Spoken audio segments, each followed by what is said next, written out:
I destroyed my marriage over what I genuinely believed was a harmless 10 seconds, and the worst part is that everyone thinks they know exactly what happened when they weren't even there. They see a cheater, a woman who disrespected her husband at a company party, someone who got what she deserved.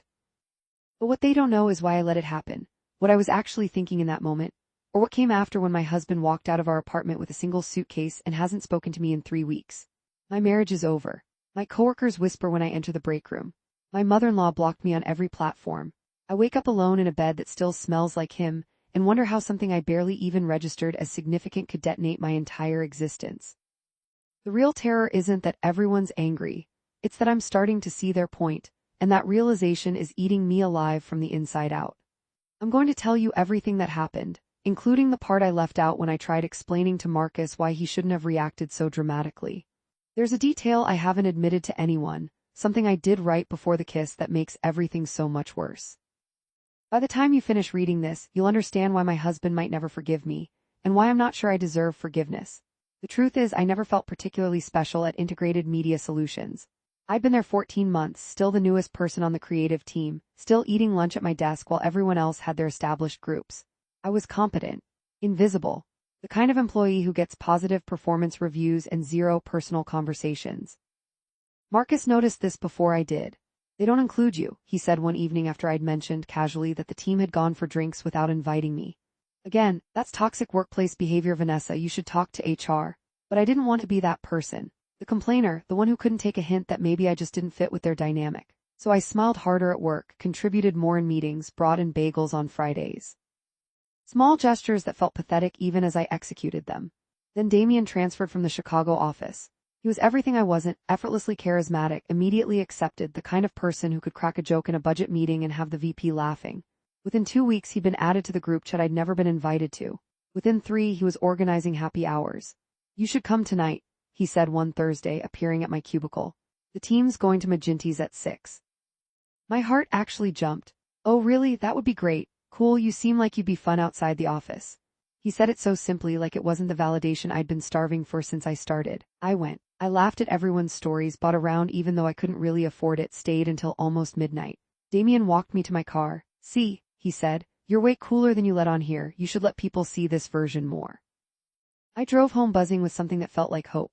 Marcus was already asleep. I didn't wake him to share my small victory, it would have sounded desperate. After that, things shifted, not dramatically but enough. I got added to the group chat. People stopped by my desk to chat, and Damien became something like a work friend, the person who'd send me memes during boring presentations, who'd grab coffee with me when we both needed a break.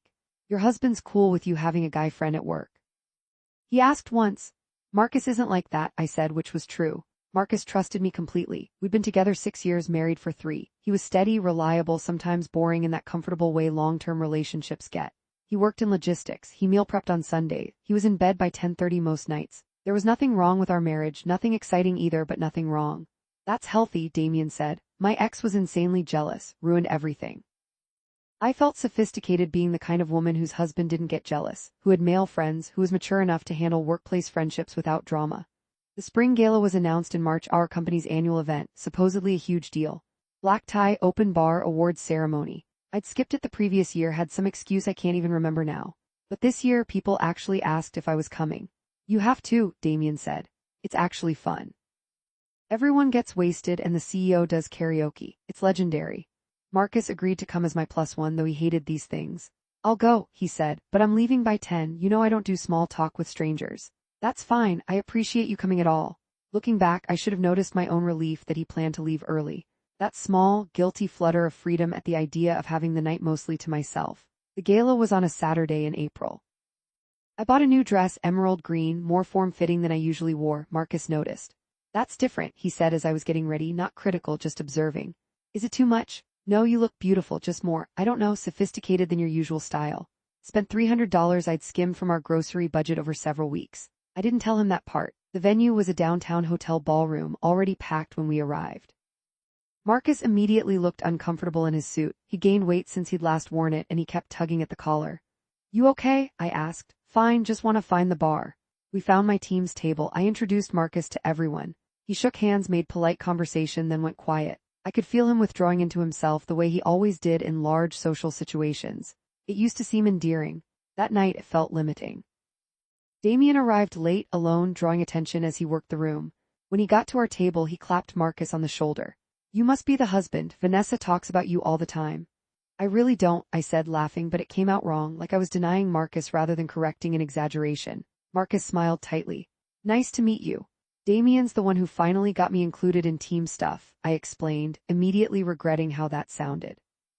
Like Marcus needed to be grateful to this man for giving his wife basic workplace courtesy. Dinner was fine.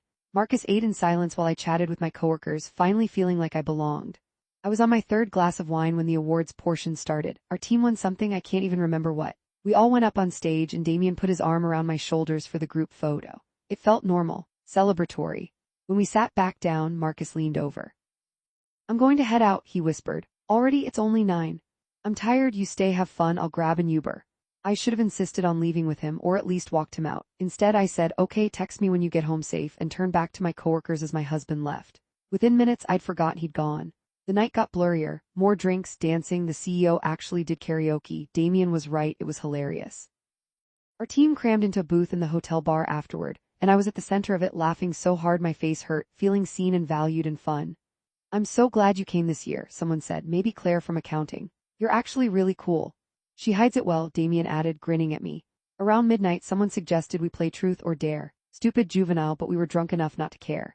The dares were mostly harmless: sing a song, do a shot, text your ex. Then it was Damien's turn.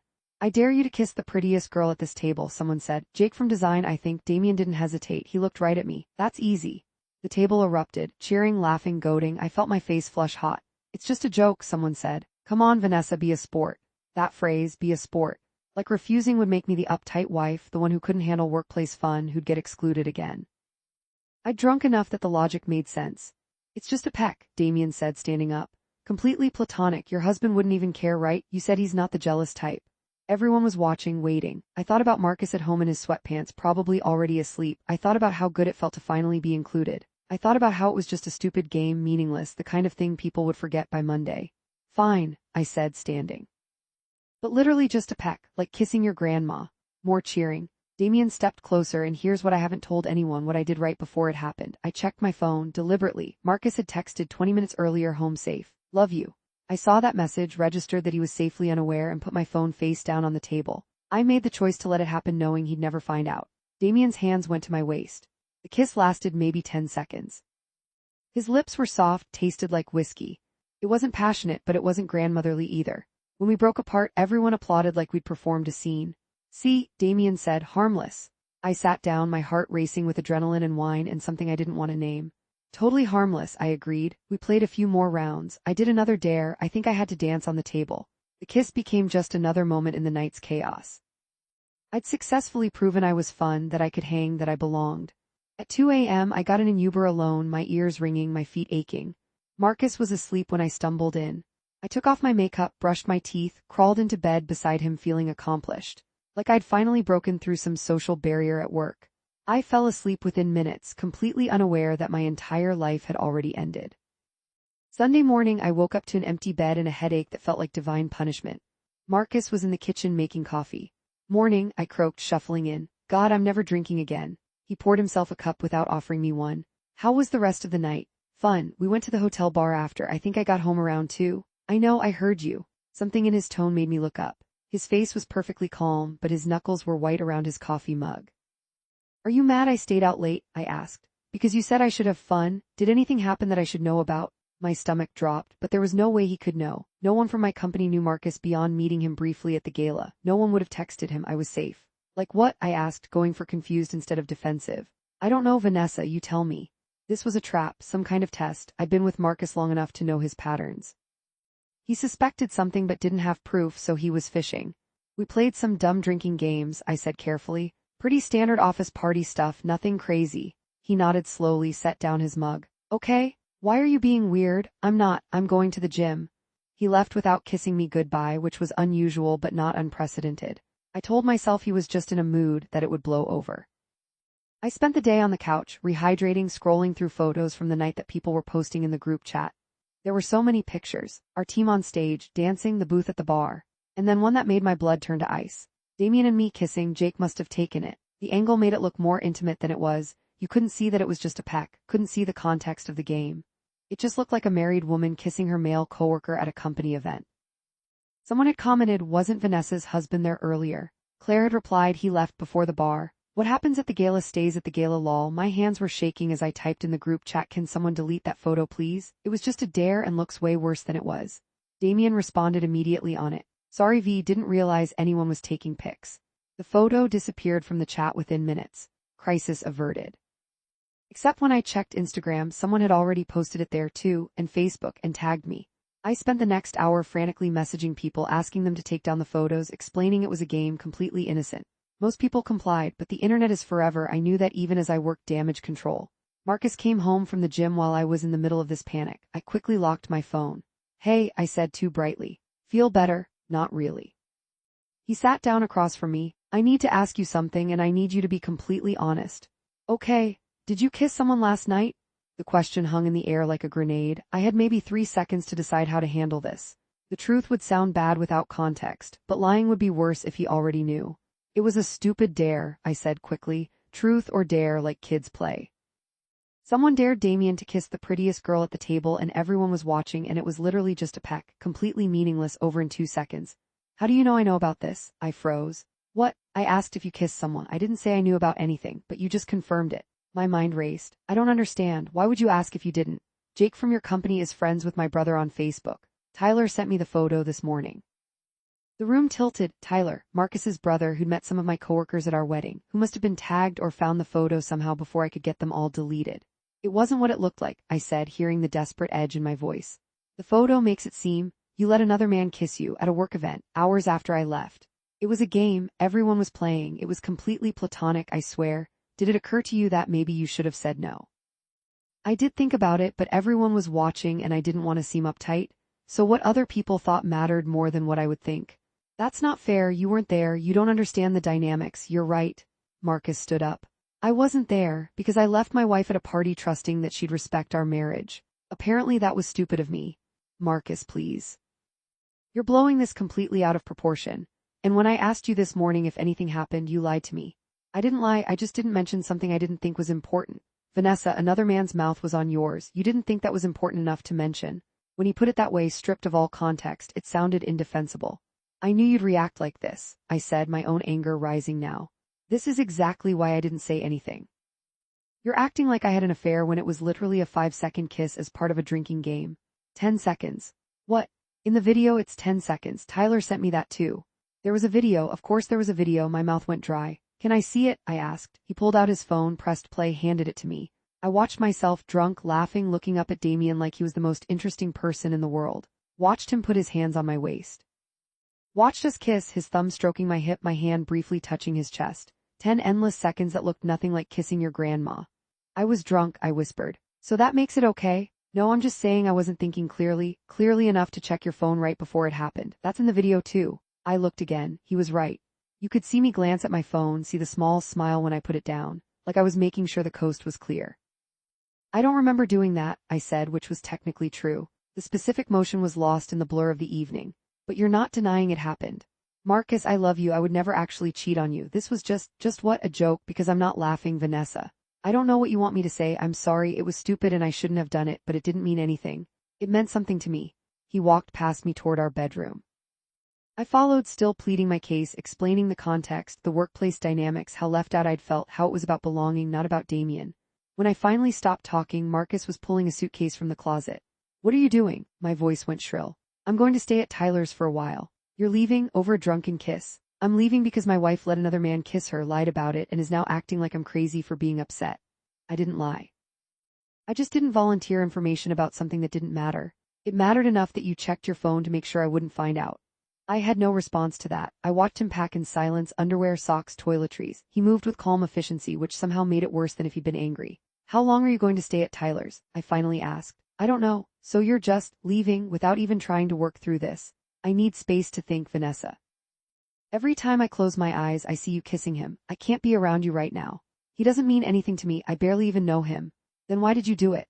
Because I wanted people at work to like me. Because I felt like an outsider for over a year and I finally had a chance to be part of the group and I made a stupid choice in a moment of weakness. Is that really worth ending our marriage over? Marcus stopped packing and looked at me directly for the first time. I'm not ending our marriage, I'm taking space, there's a difference. It doesn't feel different. Yeah, well, a lot of things don't feel the way I thought they did.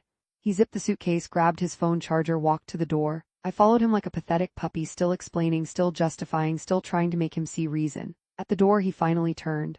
I need you to understand something. It's not just that you kissed him, it's that you chose to do it, knowing I'd be hurt. Knowing it was wrong, you made a calculation and decided it was worth it. That's what I can't get past.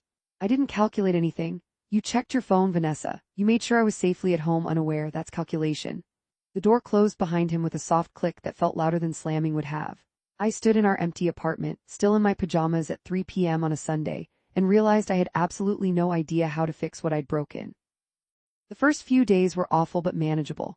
Marcus responded to my texts with brief, polite answers. Yes, he was fine. No, he didn't want to talk yet. He needed more time. I threw myself into work, grateful for the distraction. Except work was where everything got infinitely worse. Monday morning, Damien appeared at my desk with coffee. Hey, I heard about the photo thing. I'm really sorry. I didn't think anyone would make a big deal out of it. My husband saw it, I said quietly. Oh shit, is he pissed? He moved out yesterday. Damien's eyes widened. Seriously, over that, man? I'm really sorry. That's way more intense than I expected. It's fine, we'll work through it. I didn't believe this, but I needed to say it out loud. If you need to talk or anything. He left the offer hanging. Thanks, but I should probably keep some distance, for optics. He nodded, understanding, but the damage was done. By Tuesday I could feel the shift in the office. People were treating me differently, some with pity, some with judgment, some with that eager curiosity people have for other people's drama. Claire from accounting cornered me in the bathroom. Someone told me your husband left you, over the kiss. We're just taking some space, I said tightly. God, that's so extreme. It was clearly just a game. Men are so dramatic. I wanted to defend Marcus, but that would mean admitting I was in the wrong, which I wasn't ready to do. So I just nodded and left. By Wednesday, HR called me in.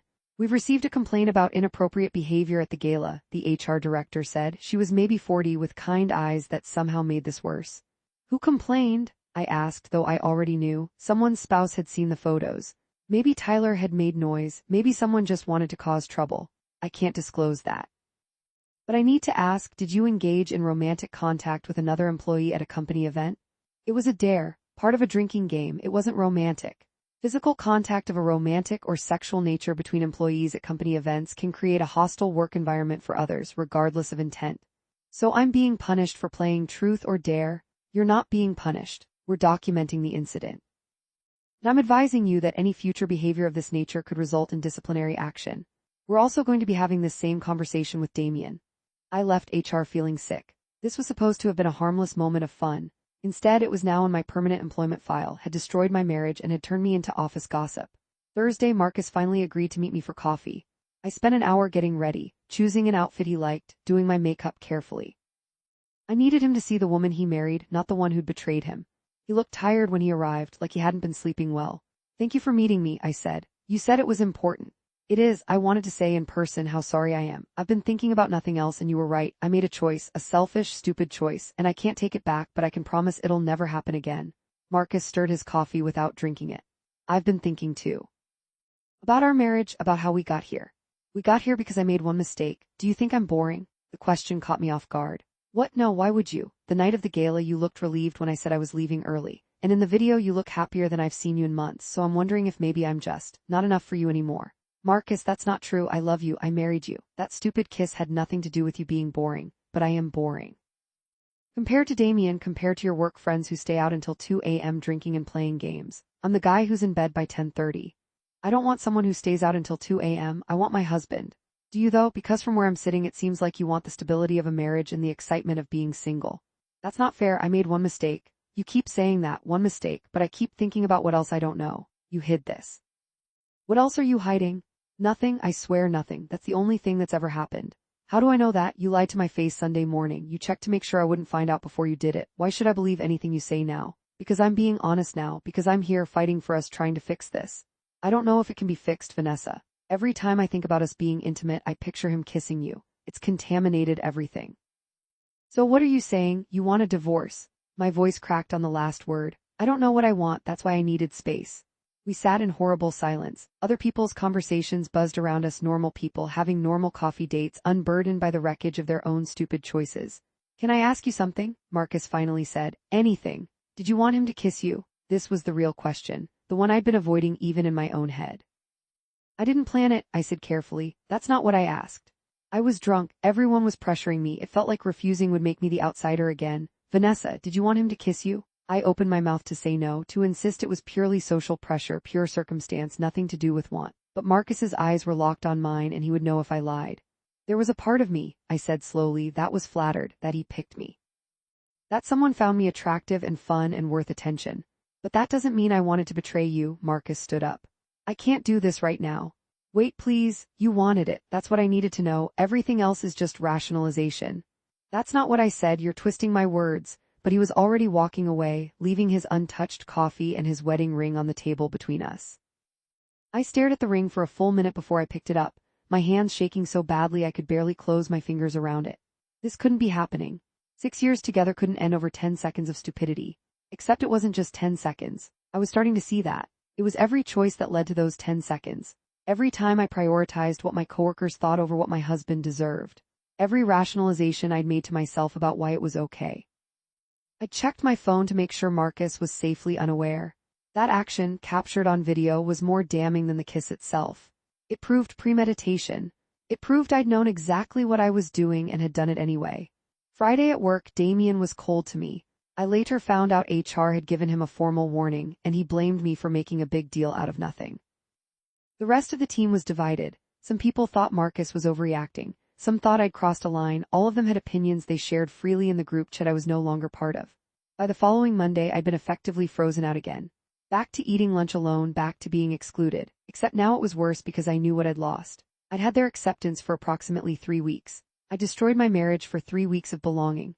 My mom called that Tuesday. Tyler had told his parents, who told my parents, and now everyone knew.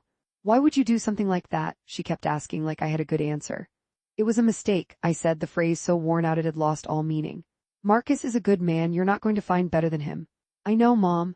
Then why? I couldn't explain it in a way she'd understand. How invisible I'd felt, how intoxicating it was to finally be seen.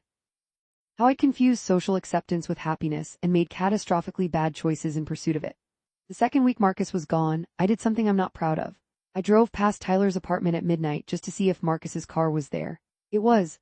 I sat in my car across the street for 20 minutes, staring at the lit window on the 3rd floor, wondering if he was awake, if he was thinking about me, if there was any path back from this.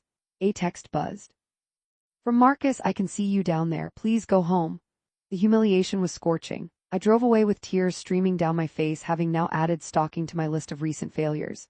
Week 3, he finally agreed to another meeting. A real conversation, he said, to figure out next steps. I met him at a park this time, neutral territory. It was late May, unseasonably hot. Families were everywhere, kids on swings, couples on blankets. The life I thought we'd have someday, slipping further away with every passing minute. I've been seeing a therapist, Marcus said, trying to work through everything. That's good, I should probably do that too. She asked me what I wanted, if I could imagine forgiving you. And I honestly don't know, Vanessa. Some days I think maybe we can get past this. Other days I can't even look at pictures of you without feeling sick. What can I do? Tell me what to do and I'll do it. I don't think there's anything you can do. This isn't about you performing the right actions. It's about whether I can trust you again. Whether I can believe that you value our marriage more than you value being liked by people who don't actually matter. They don't matter, I see that now. Do you? Because 3 weeks ago they mattered more than I did. That's not true. You chose them, Vanessa. In that moment you chose their approval over my feelings. That's just a fact. I had no argument. He was right. So what are you saying? You want a divorce? I'm saying I don't know if I can get past this, and I think you need to prepare yourself for that possibility. I don't want to prepare for that, I want to fight for us. Sometimes fighting isn't enough. He stood up and I recognized the finality in the gesture. I'll be in touch about logistics, the apartment lease is up in August. We'll need to figure out what we're doing. Marcus, please. I'm sorry, Vanessa, I really am. But I can't be who you need right now. You're exactly who I need, you're my husband. Yeah, I was. He walked away, and this time I didn't follow. I sat on that park bench until the sun went down and the families cleared out and a police officer asked if I was okay. I'm fine, I lied, because what else was there to say?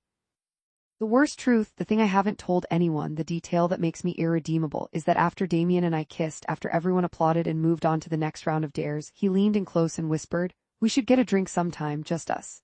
And I didn't say no. I didn't say I was married, or that it was inappropriate, or that it could never happen. I just smiled and said, maybe, and let him think there was a possibility. When I got in my Uber at 2 a.m., I had 3 texts from him. Flirty texts. Texts that assumed the kiss had opened a door, and I didn't shut that door. I responded with vague, non-committal messages that kept the door ajar, just in case. I deleted those texts Sunday morning when I realized Marcus might ask to see my phone.